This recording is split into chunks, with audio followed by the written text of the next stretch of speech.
Most people speak not to communicate, but to defend. They explain themselves before they are accused, justify before they are questioned, and fill silence as if it were a threat. Yet in the old warrior traditions of Japan, unnecessary explanation was seen as a form of weakness. The one who explains reveals uncertainty.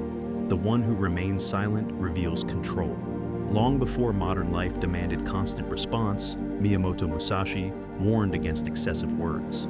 In his final teachings, the Dokodo, he advised detachment from approval and opinion. Zen training reinforced this discipline by teaching the warrior to let action stand without commentary. To explain oneself was to invite judgment, and judgment was a distraction from the path. Chapter 1. The Habit of Defense. A man named Hiro lived in a world that rewarded constant clarification. At work, he explained his decisions before anyone asked. In conversations, he softened his words, adding reasons and context to avoid misunderstanding. Silence made him uneasy, as if it exposed him. Without realizing it, he was negotiating his worth in every interaction. Each explanation felt harmless, even polite. But over time, Hiro noticed something unsettling. The more he explained, the less authority his words carried. People interrupted him, questioned him, and sensed hesitation beneath his reasoning. What he believed was transparency had become submission. Chapter 2. The Warrior's Restraint. In Bushido, restraint was a measure of character. The samurai understood that words, once released, could not be retrieved. Musashi wrote that true understanding does not require explanation because it is visible in posture, timing, and action. Zen monasteries trained novices to endure silence until the urge to speak dissolved. Silence was not avoidance, it was precision. To speak only when necessary preserved energy and sharpened intent. The warrior who explained himself freely showed that his center could be pulled outward. Chapter 3. The Cost of Speaking Too Much. Hiro encountered this truth during a conflict he did not create.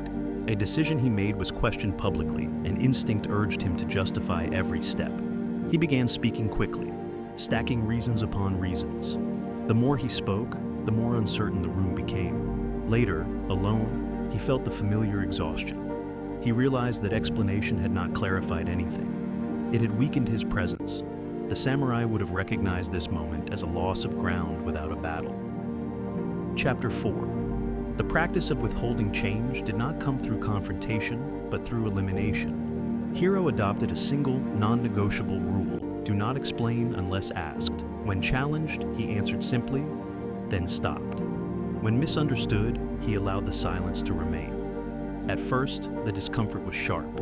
His mind raced, demanding correction and reassurance. But he did not obey it. Over time, the urge faded, and something steadier took its place. Chapter 5. Action without commentary. In Zen, action is the answer. The samurai trained until movement spoke for itself. There was no need to describe intent when intent was visible.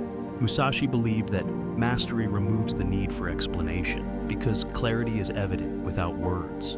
Hiro noticed the shift. His presence grew heavier, his words fewer.